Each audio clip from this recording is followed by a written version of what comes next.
Shalom, salam sejahtera untuk kita semua. Pertama-tama saya mengucapkan banyak terima kasih kepada Bapak Ibu yang sudah berkenan hadir dalam diseminasi aksi nyata saya tentang budaya positif. Sebelum kita memulai dengan kegiatan kita di hari ini, saya mengajak kita semua untuk berdoa dan izinkan saya untuk memandu doa kita dalam ajaran Kristen Protestan. Bapak Ibu yang beragama sahabat, silahkan menyesuaikan. Mari kita berdoa. Selamat pagi Tuhan Yesus, terima kasih untuk setiap kasih dan penyertaan yang sudah boleh terus Tuhan berikan kepada kami, sehingga di hari ini Tuhan masih boleh menyertai kami, memberikan kami nafas kehidupan, kesehatan, dan kekuatan. Itu semata-mata bukan karena kekuatan kami, melainkan semata-mata berkat kasih dan karunia daripada-Mu saja Tuhan. Di pagi hari ini Tuhan, hamba-Mu yang berdiri di sini Tuhan akan membagikan praktik baik atau pembebasan tentang budaya positif kepada rekan-rekan guru hebat di sekolah ini Tuhan. Biarlah Tuhan boleh datang memberkati, memberikan hikmat, akal budi, dan kebijaksanaan. Hamba-Mu yang berdiri di sini tidak lebih dari Bapak Ibu guru yang ada berkenan hadir di tempat ini, tapi biarlah Tuhan yang boleh senantiasa menyertai kami semua. Biarlah kegiatan kami mulai dari awal, pertengahan, hingga berakhirnya boleh jadi sesuai dengan kehendak-Mu. Hanya dalam nama Yesus kami berdoa. Haleluya, amin. Oke, baik ya Bapak Ibu, di hari ini saya akan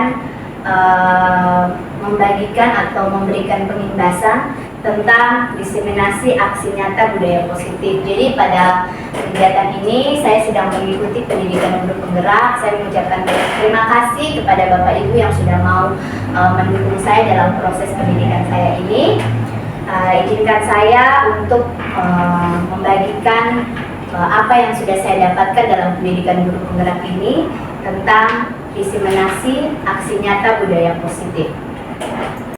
Ya baik, sekali lagi saya menyampaikan di sini, saya berdiri di depan bukan berarti saya lebih dari Bapak Ibu sekalian, tapi di sini saya menempatkan diri untuk mau membagikan apa yang sudah saya dapatkan, pengimbasan tentang praktik baik budaya positif. Jadi saya harapkan apa yang nanti saya bagikan ini bisa kita sama-sama praktekkan dalam lingkungan sekolah kita. Ya baik ya Bapak Ibu. Kita lanjut.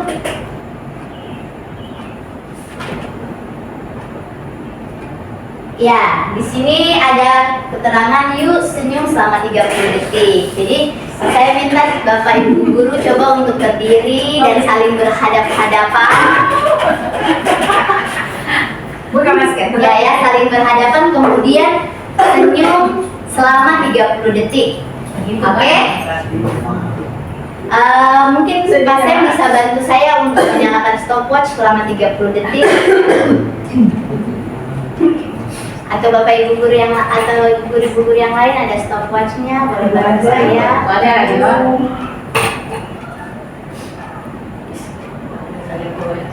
Ya, jadi sesuai dengan tema diseminasi kita di hari ini tentang budaya positif. Jadi saya mencoba memunculkan aura positif ya. Jadi kita senyum selama 30 detik. Bagaimana? Ada yang sudah menyalakan stopwatchnya? Bu, ada yang sudah belajar? Sudah. Oke ya. Oke.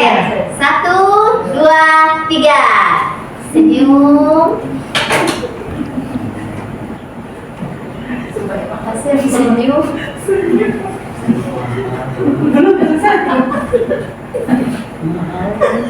Ya, bisa saling melihat ke teman yang di samping kanan kirinya lagi, saling senyum. Oke ya, sudah baik. Terima kasih Bapak Ibu. Silakan duduk kembali.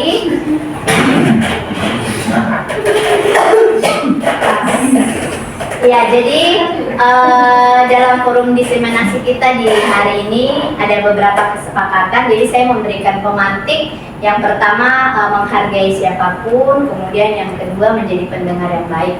Mungkin dari Bapak Ibu guru ada yang mau menambahkan kesepakatan forum diseminasi kita di hari ini? Ada yang mau ditambahkan atau cuma ini saja? Saling menghormati. Oke, saling menghormati ya, nanti kita tambahkan di sini saling menghormati. Itu saja Bapak Ibu. Tambahan lagi menjadi penyemangat. Oh iya, menjadi penyemangat. Jadi menghargai siapapun, menjadi pendengar yang baik, kemudian saling menghargai, dan kemudian menjadi penyemangat. Oke. Ini merupakan kesepakatan forum diseminasi kita selama diseminasi ini berjalan ya Bapak Ibu.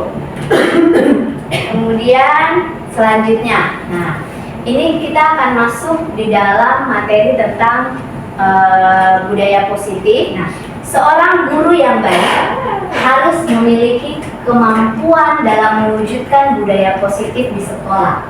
Nah, budaya positif tersebut dapat dijalankan dengan menerapkan konsep-konsep inti seperti, jadi nanti ada 6 yang akan kita pelajari atau kita akan sharing bersama. Yang pertama tentang disiplin positif, kemudian motivasi perilaku manusia, kemudian yang ketiga keyakinan sekolah atau kelas, yang keempat adalah kebutuhan dasar manusia, yang kelima posisi kontrol restitusi, dan yang keenam adalah segitiga restitusi.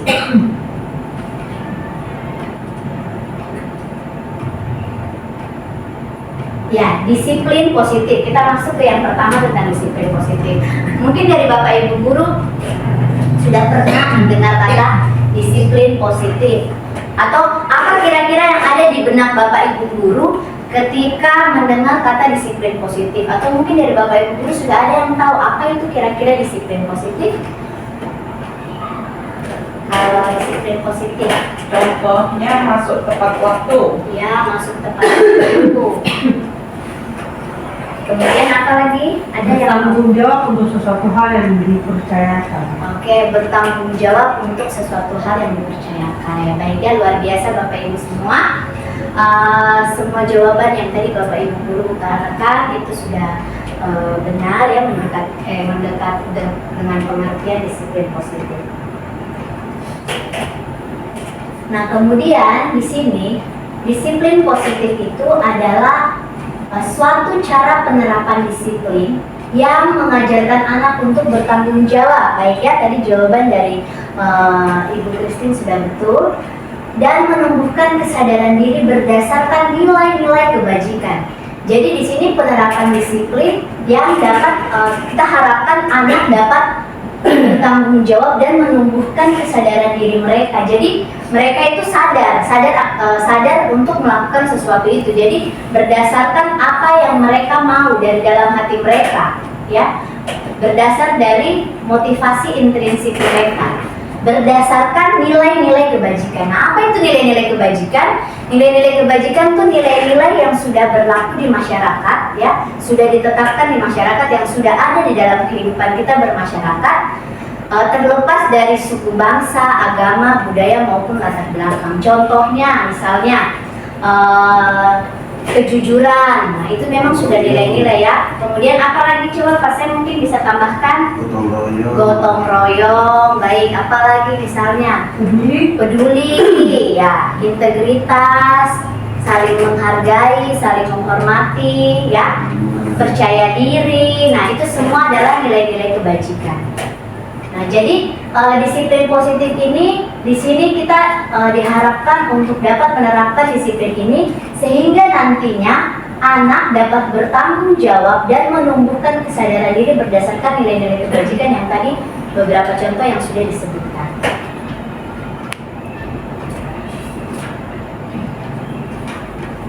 Baik, selanjutnya, nah, disiplin positif ini lebih ke arah disiplin diri yang dapat mengontrol diri dalam melakukan segala tindakan.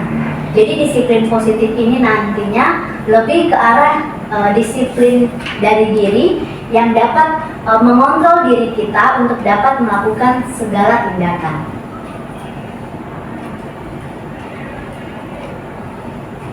Nah, disiplin diri dapat membuat murid memahami dan menyadari berdasarkan motivasi internal, bukan akibat paksaan, ujian, ataupun hukuman. Jadi kita garis bawahi motivasi internal, ya. Jadi disiplin diri ini, disiplin positif yang nanti kita akan coba kembangkan di sekolah kita. Ini kita harapkan anak-anak ini melakukannya karena motivasi internal dari dalam dirinya. Ya, bukan karena saya takut saya mau datang ke sekolah karena takut orang tua saya nanti marah, atau saya mau datang ke sekolah supaya nanti bu guru puji saya ini anak rajin. Nah, itu adalah motivasi eksternal. Jadi bagaimana kita secara perlahan menumbuhkan budaya positif dan disiplin positif di sekolah kita ini agar anak-anak itu datang ke sekolah berdasarkan motivasi internal dari dalam diri. Memang kemauannya, saya datang ke sekolah supaya saya belajar, saya mendapatkan pendidikan yang baik, kemudian saya dibentuk menjadi karakter yang lebih baik. Jadi atas kemauannya sendiri, bukan karena paksaan, ujian, ataupun saya harus datang ke sekolah, kalau tidak nanti saya dapat hukuman, seperti itu. Jadi kita akan perlahan-lahan mengubah paradigma untuk datang ke sekolah itu karena hukuman atau mau mendapatkan pujian dari Bapak Ibu guru. Seperti itu ya Bapak Ibu. Nah, kemudian di dalam kurikulum Merdeka sekarang yang digembar-gemborkan adalah profil pelajar Pancasila ya. Ada 6 karakter dalam profil pelajar Pancasila. Dari tadi sebelumnya kita sudah membahas tentang nilai-nilai kebajikan ya. Nilai-nilai kebajikan seperti tadi yang sudah disebutkan, ada kejujuran, percaya diri, saling menghormati, saling menghargai. Nah, semuanya itu dirangkum dalam 6 karakter dalam profil pelajar Pancasila. Contohnya ya, misalnya tadi jujur. Nah, kalau jujur berarti kira-kira dia masuk di dalam karakter yang mana ini? Di ke-6 ini menurut Bapak Ibu. Oke. Jujur berarti otomatis dia kalau kita beriman dan bertakwa kepada Tuhan Yang Maha Esa, otomatis dia sudah melaksanakan apa yang diperintahkan oleh Tuhan ya, jujur. Nah, kemudian misalnya cerdas, seperti visi kita yang ada di belakang bajunya Bapak Ibu, cerdas, terampil, dan berkarakter. Cerdas kira-kira masuk di mana Bapak Ibu? Bernalar kritis. Oke, baik, bernalar kritis ya, bernalar kritis. Kemudian terampil, sesuai dengan visi sekolah kita, terampil masuk Kreatif, di ya. baik, masuk di kreatif. Nah, itu adalah sedikit contoh tentang bagaimana kita memasukkan nilai-nilai kebajikan itu ke dalam 6 karakter dalam profil pelajar Pancasila di kurikulum Merdeka ini. Ya, Bapak Ibu.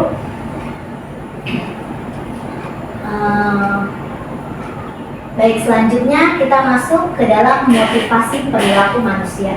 Tadi sebelumnya kita sudah membahas sedikit tentang motivasi-motivasi ya. Tadi ada motivasi internal. Nah, selanjutnya, sebelum saya masuk ke selanjutnya, menurut Bapak Ibu, apa itu motivasi? Dorongan. Oke, coba Bu Yayu. Motivasi itu memberikan contoh atau dorongan. Oke, dorongan. Ada lagi yang mau menambahkan? Motivasi tadi kata kunci dari Bu Yayu adalah dorongan. Nah, yang lain mungkin ada? Oke, Bu Adel. Itu seperti memberikan sebuah pesan atau nasihat Oke. kepada siswa maupun sesama manusia. Oke, memberikan pesan atau nasihat. Ada lagi yang mau menambahkan? Hasen mungkin? Dorongan untuk sesuatu hal, ada hal yang sebagai baik yang disadari maupun yang tidak disadari. Oke, baik ya. Baik, terima kasih jawaban dari Bapak Ibu. Saya garis bawahi jawaban dari Bapak Ibu tadi, dari Bu Yayu mengatakan dorongan ya, dorongan. Kemudian dari Pak Sem tadi mengatakan yang disadari maupun yang tidak disadari ya. Jadi dalam kehidupan kita itu ada 2 motivasi ya, motivasi internal dan eksternal. Kalau internal itu memang berasal dari dalam diri kita ya. Kalau eksternal ya berasal dari luar. Misalnya saya mau datang ke sekolah karena saya mau bertemu dengan seseorang. Nah, itu berdasarkan motivasi eksternal. Saya mau belajar supaya nanti saya dapat hadiah dari orang tua saya. Misalnya itu adalah motivasi eksternal. Nah, kalau motivasi internal berarti betul-betul berasal dari dalam dirinya. Saya mau belajar karena saya ingin menjadi orang yang lebih cerdas, saya ingin menjadi orang yang lebih pintar. Berdasarkan kemauannya sendiri, bukan karena dari luar. Nah, seperti itu ya Bapak Ibu. Nah, di sini motivasi perilaku manusia. Nah, berdasarkan apa yang saya sudah pelajari, ya, ada 3 motivasi perilaku manusia. Yang pertama, untuk menghindari ketidaknyamanan atau hukuman. Kemudian yang kedua, untuk mendapatkan imbalan atau penghargaan dari orang lain. Dan yang ketiga, untuk menjadi orang yang mereka inginkan dan menghargai diri sendiri dengan nilai-nilai yang mereka percaya. Nah, dari ketiga motivasi perilaku ini, menurut Bapak Ibu, manakah yang termasuk motivasi internal dan manakah yang termasuk motivasi eksternal? Ada yang mau membagikan? Yang termasuk motivasi internal dan motivasi eksternal. Jadi ini 3 motivasi perilaku manusia.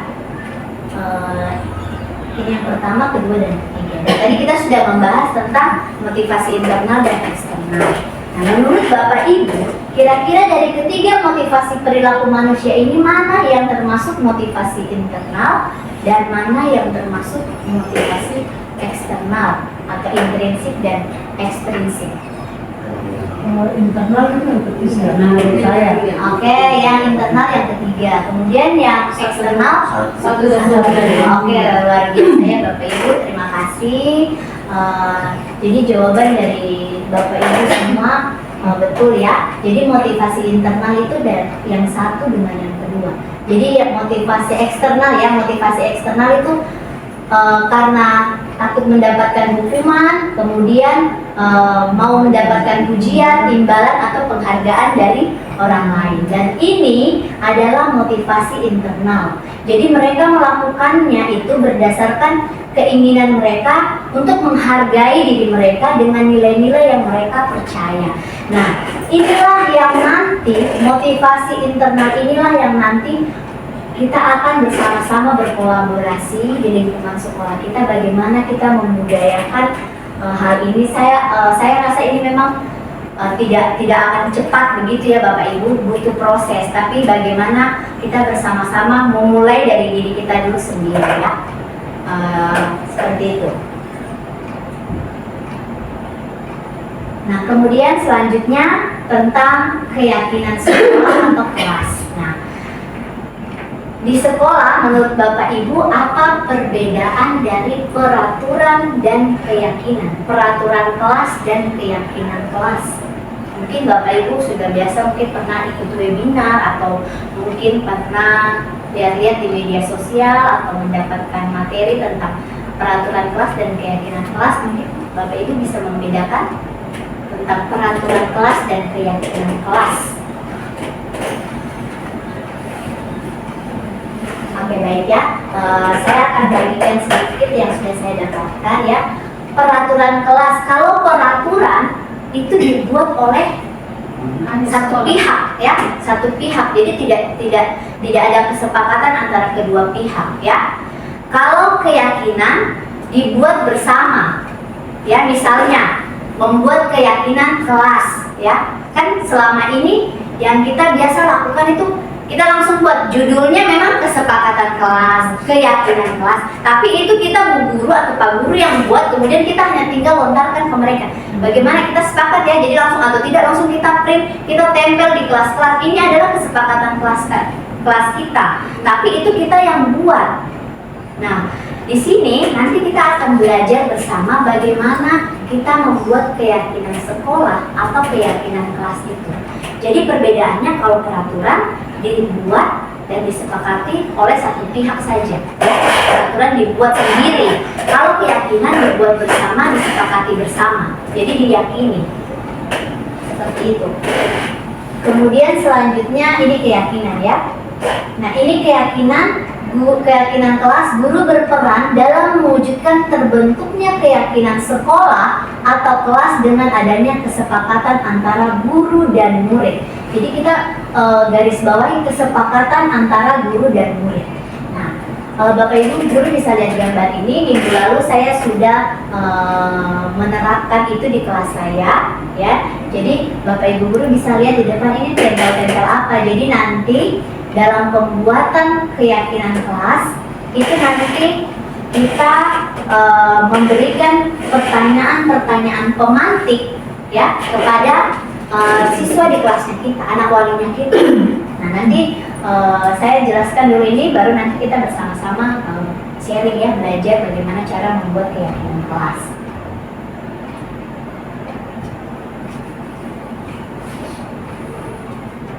Nah, keyakinan sekolah atau kelas berupa pernyataan-pernyataan universal yang mudah diingat dan dipahami dan harus diterapkan di lingkungan sekolah.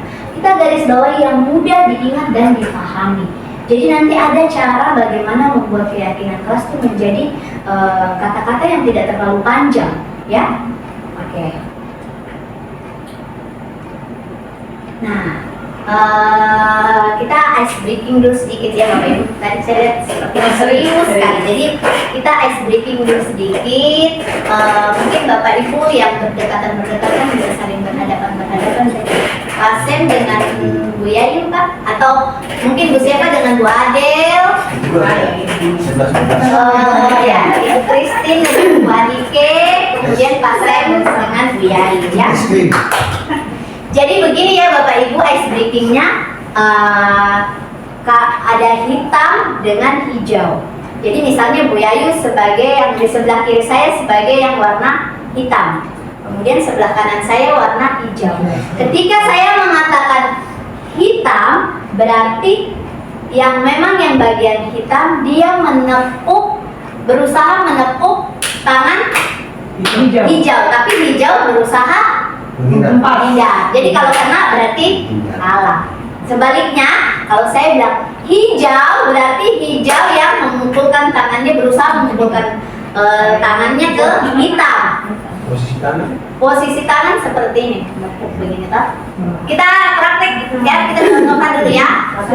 Ya latihan. Ya, berdasarkan kesepakatan Bapak Ibu, siapa yang mau jadi hitam, siapa yang mau jadi hijau. Begini aja ya Bapak Ibu, begini ya, saya begini. Tim satu. Ya. Oh begini Kak. Ibu, tapi jangan kasih ke Bapak, itu kan hijau kan? Kalau berarti. Oke, sudah. Kita tes dulu ya Bapak Ibu. Oke. Hijau. Ya,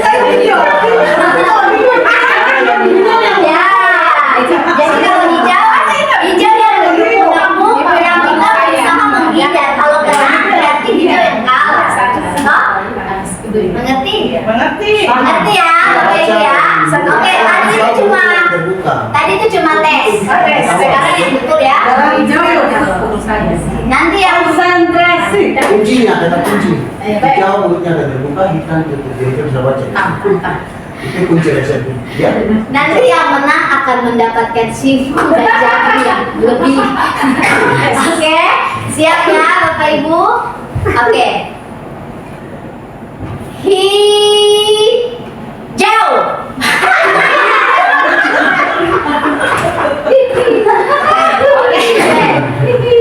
Tunggu.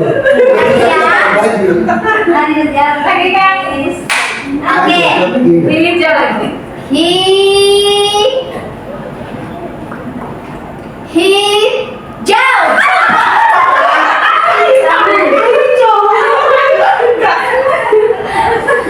Oke baik, terima kasih ya Bapak Ibu. Bersama. Oke, nanti yang menang melapor saja ya ke saya. Oke.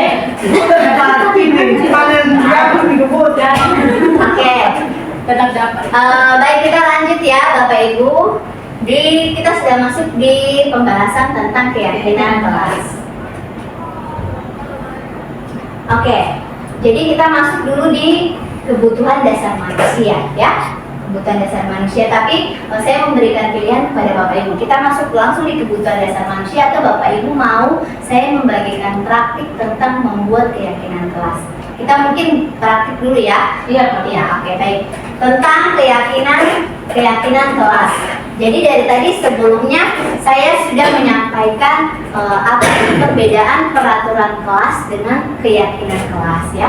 Tadi peraturan itu dibuat oleh satu pihak ya. kalau keyakinan kelas dibuat oleh dua pihak kemudian disepakati bersama. Jadi ini Bapak Ibu bisa lihat gambar di sini. Minggu lalu saya sudah menerapkan itu di kelas saya. Kemudian pada kesempatan ini mungkin Bapak Ibu yang lain sudah melakukannya, tapi mungkin kita bersama-sama meluruskan bagaimana cara membuat keyakinan kelas itu ya. Jadi berdasarkan apa yang saya sudah dapatkan di pendidikan guru penggerak, membuat keyakinan sekolah itu yang keyakinan kelas atau keyakinan sekolah itu yang pertama kita membuat pertanyaan-pertanyaan pemantik ya kepada siswa. Contohnya, kalau saya di sini saya membuat ada 4 pertanyaan pemantik. Nah, contohnya kita buat dulu pertama pertanyaan bagaimana suasana kelas yang kalian inginkan. Nah, seperti itu. Kemudian apa yang membuat kalian merasa tidak nyaman ketika berada di kelas. Nah, dan sebagainya itu terserah Bapak Ibu ya membuat pertanyaan pemantik seperti apa. Kemudian nanti Bapak Ibu bisa membagikan sticky note atau mungkin kertas biasa dibagikan kepada anak-anak walinya. Kemudian anak-anak walinya nanti menuliskan jawaban mereka. Kemudian mereka menempelkan jawabannya di setiap pertanyaan yang sudah ditulis di papan. Nah, ketika mereka sudah menuliskan jawabannya dalam sticky note, nanti kita bersama-sama menyimpulkan seperti tadi. Jadi mereka mungkin menuliskan pada saat saya suka kelas yang tidak ribut. Nah, seperti itu. Ada yang menuliskan mungkin saya tidak mau kalau di kelas ada yang makan. Seperti itu. Jadi nanti setelah mereka menuliskan jawaban ini, kan biasa dalam bentuk pernyataan negatif. Misalnya dilarang membuang sampah. Nah, itu kita ubah kalimat negatif itu menjadi kalimat positif, ya. Misalnya, jangan membuang sampah sembarangan. Kita ubah menjadi kalimat positif menjadi membuang sampah pada tempatnya. Nah, jadi kita mencari kalimat-kalimat negatif yang siswa kita buat, anak wali kita buat, kemudian kita bersama-sama, ya. Kita bersama-sama. Jadi bukan kita yang mengubahnya menjadi kalimat positif, tapi bagaimana kita mengajak anak wali kita untuk bersama-sama menemukan kalimat positif dari kalimat negatif yang sudah mereka buat. Nah, tidak sampai di situ ya Bapak Ibu. Jadi bukan buanglah sampah pada tempat, membuang sampah pada tempatnya.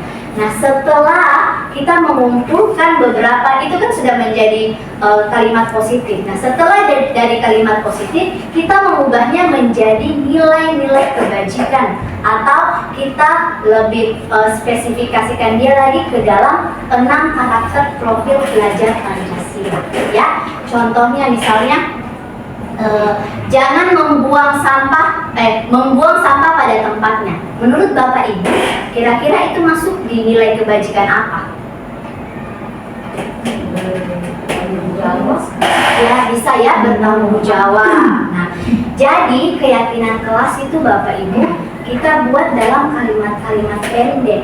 Jadi tidak kalimat panjang. Terus kalimatnya tidak memerintah. Tidak memerintah, jadi dilarang makan di dalam kelas. Nah, itu bukan keyakinan kelas. Jadi bagaimana pertama kita jadi saya ulang ya Bapak Ibu, kita buat dulu pertanyaan pemantik kepada anak-anak wali kita, kemudian mereka menuangkan apa semua yang mereka mau, misalnya kelas yang mereka impikan seperti apa, terus apa yang membuat mereka tidak nyaman di kelas. Setelah mereka sudah menempelkannya di depan, kita bersama-sama ya, bukan kita guru saja atau Bapak Ibu langsung yang ambil kesimpulan sendiri, oh ini. Jadi kita bersama-sama. Jadi kita sharing sama mereka. Nah, itulah yang dimaksud dengan keyakinan kelas. Karena kelas berarti antara guru dan murid. Nah, seperti itu. Setelah kalimat negatif kemudian diubah menjadi kalimat positif. Setelah diubah menjadi kalimat positif, kita mengubahnya lagi ke dalam nilai-nilai kebajikan. Nah, kalau Bapak Ibu mau lebih spesifikasikan dia lagi, karena sekarang kita di dalam kurikulum Merdeka diajarkan dengan 6 profil karakter ya, profil pelajar Pancasila yang tadi sudah saya tayangkan. Ada beriman dan bertakwa kepada Tuhan Yang Maha Esa. Misalnya jujur ya, nilai kebajikan kan jujur. Jujur itu masuk di beriman dan bertakwa kepada Tuhan Yang Maha Esa. seperti itu. Misalnya tidak menyontek atau tidak menyontek itu masuk di mana? Mandiri, bisa juga jujur. Nah, seperti itu. Jadi itu berdasarkan kesepakatan saja dari Bapak Ibu dengan anak-anak walinya. Nah, seperti itu ya Bapak Ibu ya. Mungkin itu sedikit gambaran untuk pembuatan keyakinan kelas. Jadi itu keyakinan kelas. Jadi keyakinan berbeda dengan peraturan ya. Oke, baik. Oke, sekarang kita masuk ke dalam kebutuhan dasar manusia, ya. Jadi Bapak Ibu dalam kehidupan, ya. Jadi dalam kehidupan kita pasti kita hidup itu kita membutuhkan sesuatu, ya. Kita membutuhkan sesuatu. Jadi saya mau tanya kepada Bu Yayu, kira-kira apa yang Bu Yayu butuhkan sekarang misalnya? Di waktu sekarang atau Ya. kebutuhan primer? Terserah. Mungkin Ibu Yayu mau dari kebutuhan primer sekunder karena Bu Yayu adalah seorang guru ekonomi bisa. Silahkan. Bu Yayu bisa. Mungkin kebutuhan ya. Silahkan. Kebutuhannya Ibu sekarang kira-kira apa? Kebutuhan untuk Sekolah tuh. kebutuhan itu sifat. Kebutuhan sekarang yang saya butuhkan, saya ingin beli laptop yang baru. Oh iya, saya kira baru beli laptop. Oh iya, itu kebutuhan ya. Yang RAM-nya Oh iya betul. Oke ya. Oke baik. Jadi Bapak Ibu kita hidup pasti kita punya kebutuhan. Ada yang mendasari kita ya. Nah kebutuhan dasar itu kira-kira kita mau apa sih? Kita mau dikasih apa? Misalnya, oh sekarang kayaknya saya lagi butuh uang. Sekarang saya butuh healing ya. Saya lagi butuh. Kayaknya saya kurang kasih sayang. Saya seperti itu ya. Itu adalah contoh beberapa kebutuhan yang kita biasa rasakan. Nah, seperti itu.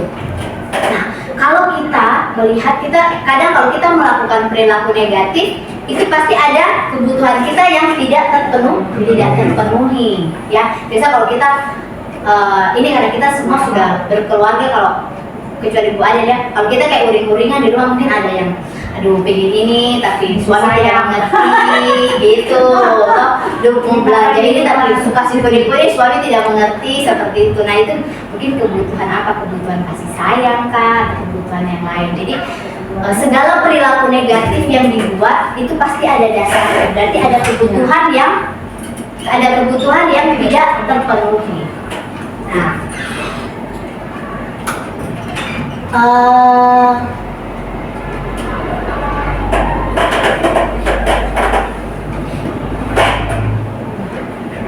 baik ya Bapak Ibu, berdasarkan apa yang sudah saya pelajari, berdasarkan teori, itu ada 5 kebutuhan dasar manusia.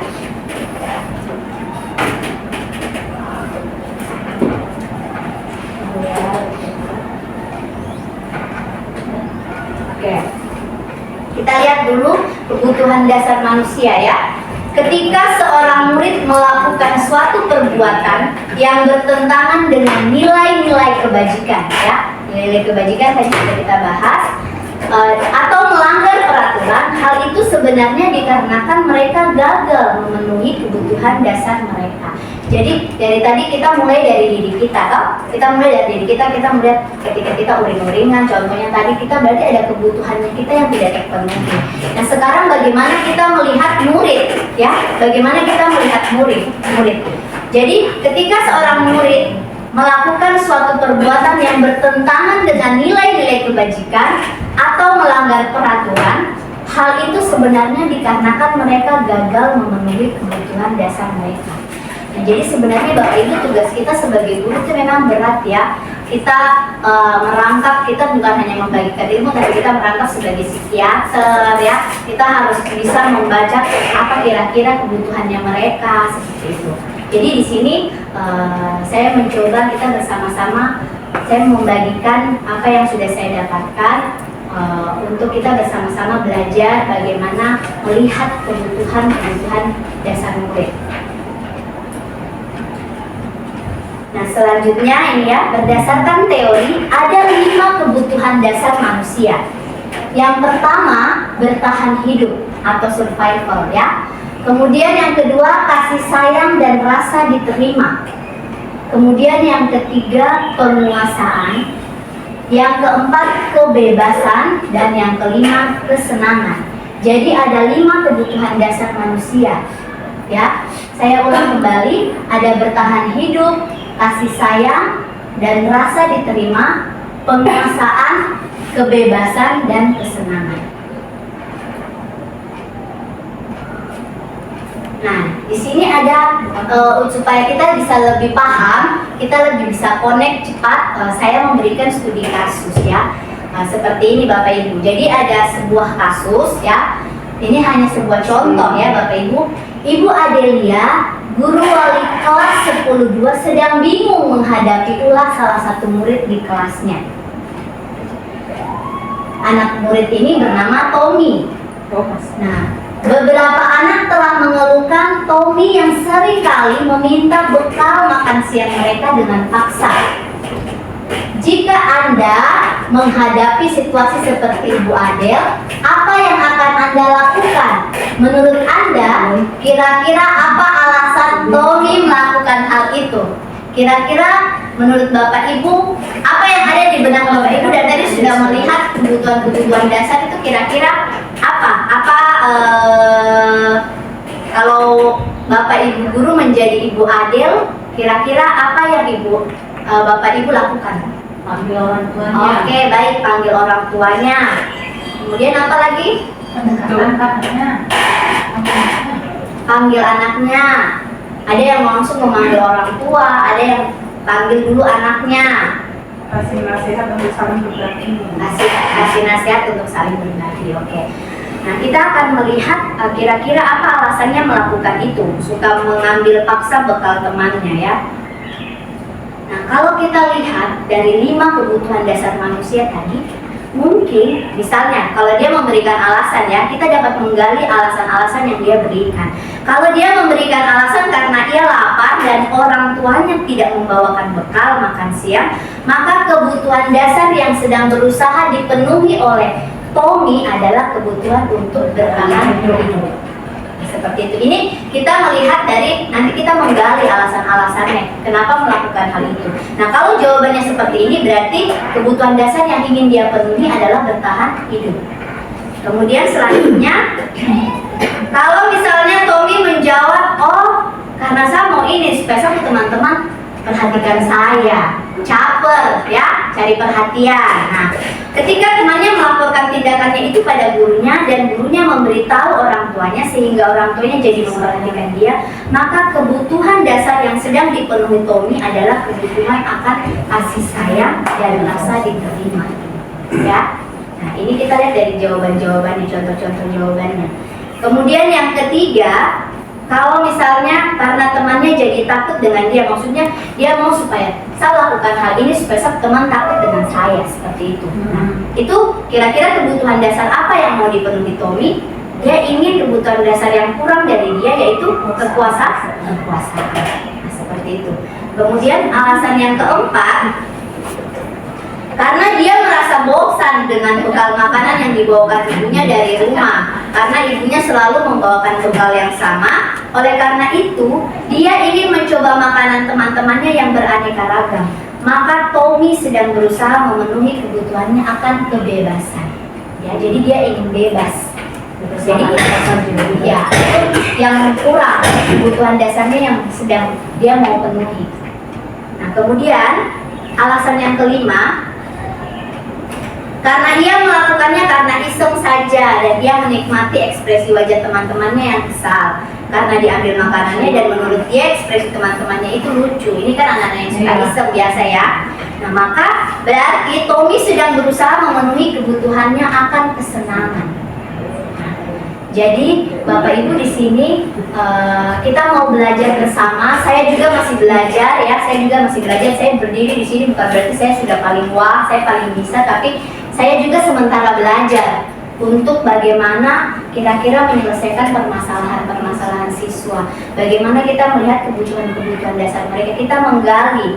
Itulah gunanya kita memanggil mereka, kita melakukan pendekatan ya. Kemudian kita menggali apa kira-kira. Nah, itulah yang sebenarnya bisa kita lakukan itu pada saat kita juga penerimaan peserta didik baru. Bagus sebenarnya kita membagikan seperti kuesioner ya, atau apa yang kalian rasakan atau apa yang kalian rasakan di rumah. Kita menggali kira-kira mereka punya permasalahan apa di rumah, karena kan kita biasa tidak tahu toh. Saya juga seperti itu. Saya di sekolah itu sebagai guru yang selalu memposisikan diri saya sebagai penghukum, tidak melihat kira-kira alasan mereka apa. Pokoknya intinya kalau kamu berbuat ini salah, melanggar aturan sekolah itu sudah salah. Nah, seperti itu. Jadi setelah saya belajar ini, saya mulai perlahan mengubah paradigma saya. Berarti memang kita harus tahu sampai akar-akar dulu.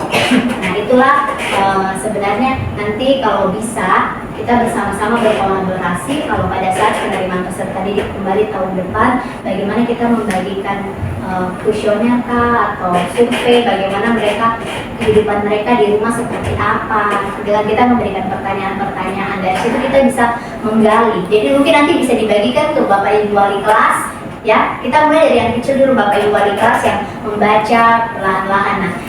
Nah, kalau di kurikulum Merdeka sudah masuk di asesmen non diagnostik ya. Biasa di situ sudah ada pertanyaan-pertanyaan yang mengarah ke situ. Kita sudah bisa sedikit tahu mereka tinggal di rumah dengan siapa. Itu juga perlu ya, mereka tinggal di rumah dengan siapa. Kemudian mereka merasa nyaman itu ketika bagaimana, mereka merasa tidak nyaman itu seperti apa, ketika bagaimana, itu kita harus tahu Bapak Ibu. Jadi di sini saya kemarin belajar bagaimana cara menyelesaikan masalah dengan murid ya. Jadi kita harus mengetahui kebutuhan dasar apa yang mereka mau. Nah, kalau kita di sini mungkin saya juga waktu ikut pembelajaran ini saya sempat bertanya ya, bagaimana kita mau, kan ada posisi-posisi kontrol guru, ada sebagai penghukum, nanti kita akan lihat bersama. Nah, mau menerapkan yang kayak halus-halus seperti itu susah, tapi memang kata kuncinya itu adalah kita harus menggali kebutuhan dasar mereka. Itu yang paling utama. Jadi kita harus menggali kebutuhan dasar mereka. Oke, baik ya, saya lanjut ya. Nah, ini posisi kontrol restitusi. Kita akan melihat posisi kontrolnya kita ya. Nah, ini ada 5 posisi kontrol restitusi. Yang pertama, guru sebagai penghukum. Yang kedua, guru sebagai pembuat merasa bersalah. Yang ketiga, guru sebagai teman. Yang keempat, guru sebagai pemantau. Dan yang kelima, guru sebagai manajer. Jadi kita dalam menyelesaikan masalah nanti kita bisa melihat kira-kira posisi kontrol kita sebagai seorang guru itu di posisi yang mana, posisi 1, 2, 3, 4, atau 5. Tapi dalam pengimbasan ini kita bersama-sama mencoba untuk bagaimana kita perlahan-lahan ya Bapak Ibu. Saya mengatakan perlahan karena tidak mudah langsung kita bisa menjadi guru sebagai manajer, tapi bagaimana bersama-sama kita melakukan pembiasaan ya. Kan ada yang mengatakan ala bisa karena biasa. Nah, jadi saya mengharapkan bagaimana kolaborasi kita di sekolah seperti apa. Jadi kita saling mengingatkan, kita saling berbagi seperti itu. Nah, ini Bapak Ibu bisa melihat di sini ya 5 posisi kontrol. Nah, ini ada contoh biasa kata-kata yang dilontarkan ya, mungkin tidak terlalu kelihatan. Misalnya guru identitas gagal ya, kontrol dari luar, menghindari hukuman. Misalnya motivasinya, kita mau lihat dari tadi kan ada motivasi internal dan eksternal ya. Kalau eksternal itu contohnya kalau datang ke sekolah karena takut nanti mama di rumah marah, bapak di rumah marah, takut nanti dimarahi oleh guru, atau saya mau datang ke sekolah karena saya ingin dibilang anak yang rajin. Nah, itu adalah motivasi eksternal. Tapi bagaimana di sini ketika kita sudah mendapatkan materi tentang ini, kita bersama-sama belajar untuk menanamkan kepada siswa bahwa mereka datang ke sekolah itu karena betul-betul atas kemauan mereka sendiri. Nah, sekarang kita lihat guru sebagai penghukum, menghardik, menunjuk-nunjuk, menyakiti, menyindir, itu saya sudah lakukan, ya. Saya sering itu melakukannya itu sebagai penghukum. Membuat rasa bersalah, contohnya berceramah dan mengatakan seharusnya begini, ibu kecewa. Nah, itu kita berada di posisi kontrol, membuat rasa bersalah. Kemudian kalau kita sebagai posisi kontrol, kita sebagai teman, kita membuatkan alasan untuk murid-muridnya. Nah, kemudian kalau pemantau kita menghitung dan mengukur. Kalau manajer nanti kita mengajukan beberapa pertanyaan. Jadi nanti setelah ini Bapak Ibu kita akan belajar bagaimana menerapkan segitiga restitusi untuk menyelesaikan masalah. Nah, jadi kemarin itu ada, mungkin Bapak Ibu lihat, saya kemarin minta bantuan dari Pak Oleman untuk membuatkan skenario tentang bagaimana menerapkan segitiga restitusi, menempatkan diri kita sebagai posisi kontrol kita sebagai manajer itu bagaimana dalam menyelesaikan masalah. Tapi di sini Bapak Ibu kita garis bawahi penyelesaian masalah dengan menggunakan restitusi atau sebagai manajer itu tidak semua masalah bisa dipecahkan dengan segitiga restitusi, ya. Kita kembali melihat permasalahannya seperti apa. Seperti itu Bapak Ibu. Tapi yang diharapkan kepada kita Bapak Ibu guru untuk bagaimana kita belajar menyelesaikan masalah dari siswa itu dengan melihat 5 kebutuhan dasar murid, kemudian kita memposisikan diri kita sebagai manajer. Nah, ini ada beberapa contoh, ya. Kalau sebagai penghukum, contohnya guru berkata, kalau kamu tidak melakukannya, awas ya. Nah, itu saya sudah sering melakukan itu. Itu berarti kita berada di posisi kontrol guru sebagai penghukum. Kemudian yang kedua, pembuat rasa bersalah. Biasa kita mengatakan, kamu seharusnya, kamu sudah tahu, ibu capek sekali, tinggal ulang. Kok tidak pernah mau berubah? Nah, itu berarti kita memposisikan diri kita sebagai pembuat rasa bersalah. Jadi siswa langsung merasa bersalah. Kemudian sebagai teman, ayolah, bikin ini sudah demi ibu, kok tidak sayang ibu kan? Biasa kita sering bilang begitu toh. Itu kita memposisikan diri kita sebagai seorang teman. Nah, kemudian yang keempat, memantau. Sudah tahu toh aturan di sekolah seperti apa?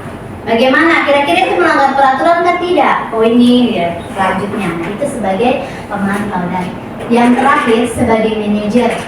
Sehingga jadi kalau sebagai penghukum, pembuat rasa bersalah, teman dan pemantau, itu kita mencoba membuat siswa itu menerapkan disiplinnya berdasarkan motivasi eksternal, ya, bukan motivasi internal untuk menghargai dirinya sendiri. Seperti itu. Jadi tadi posisi yang kontrol guru sebagai penghukum, pembuat rasa bersalah, teman dan pemantau, itu berarti kita menumbuhkan motivasi eksternalnya mereka. Jadi saya melakukan ini karena saya takut dapat hukuman. Saya melakukan ini supaya saya diuji, seperti itu. Nah, ini bagaimana kita bersama-sama mau belajar. Saya juga masih belajar, ya. Bagaimana kita memposisikan diri kita sebagai seorang manajer, ya, sehingga siswa itu merasa lebih dihargai, sehingga contohnya mereka datang ke sekolah itu berdasarkan motivasi internalnya mereka, ya, seperti itu ya Bapak Ibu. Nah, ini ada murid, contoh-contohnya ya Bapak Ibu, murid berkata kalau misalnya sebagai penghukum, biarkan saja, nanti juga marah-marah lagi. Kemudian yang kedua, pembuat rasa bersalah, kan palingan kalau kita bilang seperti yang tadi, kamu seharusnya, kamu sudah tahu, ibu lelah sekali, ibu sudah capek sekali, tiap hari kasih tahu itu saja. Palingan jawabannya, maafkan saya ibu, begitu, karena dia merasa bersalah. Ya. Jadi, kemudian selanjutnya sebagai teman, saya pikir bapak atau ibu teman, ternyata begitu. Nah, kemudian selanjutnya berapa banyak bintang yang saya harus peroleh, berapa halaman yang harus saya tulis. Nah, biasa kita lihat kalau anak-anak SD, biasa juga di SMA itu suka dikasih bintang-bintang. Kalau melakukan hal yang ini dikasih bintang 1, bintang 2, bintang 3, dan seterusnya. Nah, itu guru memposisikan dirinya sebagai pemantau. Nah, kemudian bagaimana kita memposisikan diri kita sebagai manajer? Nanti murid ketika kita sudah melakukan hal-hal yang di atas, nanti murid akan berkata bagaimana caranya supaya saya bisa memperbaiki keadaan yang ada.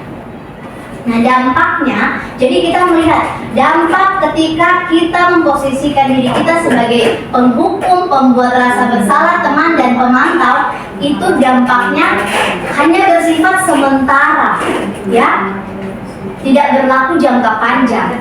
Contohnya, ya, kita banyak lihat kasus misalnya dia nanti di sekolah itu dengar-dengaran, tapi di luar itu tidak, karena di sekolah dia takut mendapatkan hukuman, jadi berlaku jangka pendek saja. Nah, dampaknya pada murid, kalau sebagai penghukum, dia akan mengulangi lagi kembali kesalahannya, ya, karena bukan berasal dari dalam dirinya. Kemudian yang kalau kita membuat rasa bersalah, itu secara tidak langsung kita membuat mereka menjadi rendah diri, ya. Seperti itu, merasa rendah diri. Kalau kita memposisikan dirinya kita sebagai lemah, tidak mandiri, dan terganggu, ya. Jadi apa-apa kita bantu, ya sudah, nanti ibu yang bantu ini, ya, ibu bantu ini. Nah, membuat mereka jadi tidak mandiri. Kemudian pemantau menitik beratkan pada sanksi atau hadiah untuk dirinya. Kalau kau buat ini, nanti kau dapat hukuman ini. Kalau kau buat yang bagus, nanti ibu kasih kau ini, ibu kasih kau itu, seperti itu. Nah, kalau sebagai manajer, nanti diharapkan hasilnya dia akan mampu mengevaluasi diri mereka sendiri, bagaimana, dan dia nanti yang akan sendiri menggali kira-kira bagaimana supaya saya bisa memperbaiki keadaan, saya bisa menjadi anak yang lebih baik itu seperti apa. Nah, seperti itu Bapak Ibu. Jadi di sini kita mari belajar bersama-sama memposisikan diri kita sebagai manajer. Tapi seperti tadi yang saya katakan kembali, bahwa kita harus melihat dulu permasalahannya seperti apa. Oke, baik ya Bapak Ibu, saya lanjut lagi ke posisi kontrol restitusi. Nah, di antara kelima posisi kontrol tersebut, sebaiknya seorang guru menggunakan posisi kontrol sebagai manajer. Nah, kenapa sebagai manajer? Karena hanya posisi kontrol yang manajer saja yang bisa menumbuhkan motivasi internalnya mereka. Jadi mereka bisa lebih menghargai diri mereka sendiri. Oh, saya melakukan ini karena supaya saya jangan begini, seperti itu. Bukan karena nanti saya dapat marah, supaya nanti saya dapat hadiah, seperti itu. Kemudian posisi kontrol restitusi. Sebagai manajer, guru dapat berbuat sesuatu bersama murid, mempersilahkan murid bertanggung jawab, dan mendukung murid agar dapat menemukan solusi. Jadi kita hanya memberikan pertanyaan-pertanyaan, mereka yang nanti kemudian menjawab kira-kira mereka mau buat seperti apa. Nanti kita yang menuntun mereka, ya. Jadi Bapak Ibu, dalam pendidikan saya ini, saya juga baru belajar ternyata kita guru itu seperti tadi sebelum memulai Pak saya mengatakan kita guru sebagai petani. Jadi kita ini hanya menuntun, bukan kita yang men-steer mereka. Kamu harus jadi ini, kamu harus jadi itu. Jadi ada filosofi Ki Hajar Dewantara, yang mengatakan bahwa kita sebagai guru itu hanya sebagai petani. Jadi petani memberikan pupuk. Kalau kita memberikan pupuk yang baik, hasilnya juga baik. Kalau tidak memberikan pupuk, tidak masalah, tanamnya saja, ya cuma tanam saja, ya hasilnya seperti itu. Jadi di garis bawahi bahwa kita sebagai guru itu hanya sebagai penuntun. Jadi siswa itu menurut Ki Hajar Dewantara, filosofi Ki Hajar Dewantara, siswa itu dilahirkan mempunyai kodrat alam dan kodrat zaman. Bagaimana tugas kita sebagai guru untuk menuntun mereka? Jadi mereka dilahirkan itu memang sudah ada kodratnya mereka seperti ini. Bagaimana kita menuntun mereka supaya menjadi lebih manusia yang bahagia, selamat, dan memiliki karakter yang baik. Nah, posisi kontrol restitusi. Selain itu, posisi manajer mengacu pada restitusi yang dapat menjadikan murid sebagai manajer bagi diri sendiri, sehingga dapat tercipta identitas positif pada diri murid. Oke, ini adalah segitiga restitusi. Nah, ini dia segitiga restitusi, tahapan-tahapannya. Yang pertama itu ada menstabilkan identitas, ya, menstabilkan identitas. Kemudian yang kedua validasi tindakan yang salah, dan yang ketiga menanyakan keyakinan. Nah, apa itu menstabilkan identitas? Dan menstabilkan identitas di sini dilakukan berdasarkan prinsip bahwa membuat kesalahan adalah bagian dari proses pembelajaran yang nantinya akan menggeser identitas gagal ke arah identitas sukses. Contohnya seperti ini, Bapak Ibu, misalnya ada siswa yang datang toh, terus kita panggil dia. Terus bagaimana? Coba cerita ke Ibu, dengar dari tadi kamu sudah membuat masalah. Kamu tadi membolos pada saat jam pelajaran ekonomi, contohnya seperti itu. Kemudian kita tanya sama dia, coba ceritakan kronologinya. Ketika dia menceritakan, kita menerapkan menstabilkan identitas supaya dia jangan merasa bahwa dia ini gagal. Jadi setiap kita melontarkan kalimat, setiap orang itu pasti pernah berbuat salah, ya, wajar untuk berbuat salah. Tapi bagaimana caranya kita untuk memperbaikinya? Itu kita menstabilkan identitas dari gagal menjadi ke sukses. Kemudian ini ya, ini adalah contoh kata-kata yang bisa kita lontarkan pada saat menstabilkan identitas. Yang pertama, berbuat salah itu hal yang manusiawi, tidak ada manusia yang sempurna. Bisa juga, kita pasti bisa menyelesaikan permasalahan ini. Kemudian yang selanjutnya, Bapak Ibu tidak tertarik, Bapak Ibu tidak mau cari tahu siapa yang salah dan siapa yang benar. Nah, Bapak Ibu lebih tertarik untuk menyelesaikan masalah. Nah, kalau kamu menyalahkan diri kamu secara terus-menerus, apakah kamu bersikap baik pada dirimu sendiri? Jadi intinya bagaimana kita menuntun murid untuk menghargai diri mereka sendiri. Seperti itu. Kemudian yang selanjutnya, validasi tindakan yang salah. Nah, validasi tindakan yang salah dilakukan berdasarkan prinsip bahwa setiap perilaku berupaya memenuhi suatu kebutuhan tertentu, sehingga guru atau orang tua akan bergeser dari pemikiran stimulus respon menjadi proaktif, serta akan lebih mengenali dan mengakui kebutuhan murid atau anak. Ya, jadi itu validasi tindakan yang salah, kita kembali melihat kepada kebutuhan dasar mereka. Kira-kira mereka ini ingin disayangkan, mereka ingin bebas kah, seperti itu. Nah, ini adalah kata-kata yang bisa kita berikan pada saat kita melakukan validasi tindakan yang salah, ya. Kamu pasti punya alasan mengapa melakukannya, ya. Ini kita mau menggali kebutuhannya dia itu sebenarnya yang kurang terpenuhi itu apa. Apa yang penting bagi kamu? Kamu boleh tetap berusaha menjaga sikap itu, tapi tambahkan sikap lain yang baru. Maukah kamu belajar cara lain untuk mendapat yang kamu butuhkan tanpa harus memukul? Contohnya ini kalau kasusnya dia memukul, ya. Nah, itu validasi tindakan yang salah. Di dalam validasi tindakan yang salah ini kita berusaha menggali kebutuhan murid yang kira-kira kebutuhannya apa yang tidak terpenuhi dari dia. Nah, dan yang terakhir adalah menanyakan keyakinan. Menanyakan keyakinan dilakukan dengan memberi pertanyaan-pertanyaan bermakna kepada murid atau anak untuk memunculkan motivasi secara intrinsik sehingga mampu mengaitkan keyakinannya dengan tindakan yang salah.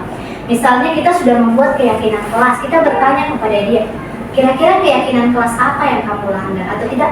Apa keyakinan kelasmu? Kita bertanya kembali ke mereka, ya. Nah, ini adalah pertanyaan-pertanyaan yang bisa kita lontarkan kepada mereka ketika kita menanyakan keyakinan. Apa nilai yang kita percayai di sekolah kita? Nilai-nilai kebajikan tadi, ya, misalnya kalau dia menyontek pada saat jam pelajaran, nilai kebajikan apa yang kira-kira dipercayai di sekolah? Jujur, ya, berarti itu dia sudah melanggar. Nah, nilai-nilai apa yang telah kita sepakati? Kelas yang ideal itu seperti apa sih? Nah, tadi kan kita buat keyakinan kelas yang tadi saya sampaikan. Sebelumnya kita membuat pertanyaan-pertanyaan pemantik. Bagaimana suasana kelas yang kamu inginkan? Nah, itu. Jadi di pertanyaan lain kita kembali menanyakan keyakinan yang sudah kita buat bersama. Kelas yang ideal itu seperti apa sih? Kamu ingin jadi anak seperti apa? Apa yang kamu rasakan ketika kamu melakukan itu? Kamu mau jadi orang seperti apa? Jadi anak yang menggali sendiri apa yang ada dalam dirinya. Kita hanya menunjuk. Seperti itu. Oke, baik. materi pengimbasan saya tentang budaya positif. Mungkin saya rasa sampai di sini.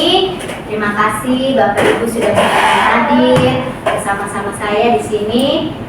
Sekali lagi saya sampaikan, saya berdiri di depan sini bukan karena saya merasa saya lebih bisa dari Bapak Ibu, tapi saya berusaha bagaimana berbagi kepada Bapak Ibu untuk bersama-sama kita berkolaborasi. Saya tahu ini bukan hal yang mudah, ya ini tidak serta-merta langsung kita berubah, kita menciptakan budaya positif di sekolah kita, tapi intinya bagaimana kita garis bawah, kita berkolaborasi ya Bapak Ibu, bukan hanya satu orang yang melakukan, tapi bagaimana kita bersama-sama berkolaborasi. Saya yakin dan percaya ketika kita sama-sama berkolaborasi dengan didasari dengan niat yang tulus, pasti semuanya akan berubah, walaupun itu perubahannya kecil, tapi setidaknya ada perubahan. Baik, terima kasih Bapak Ibu.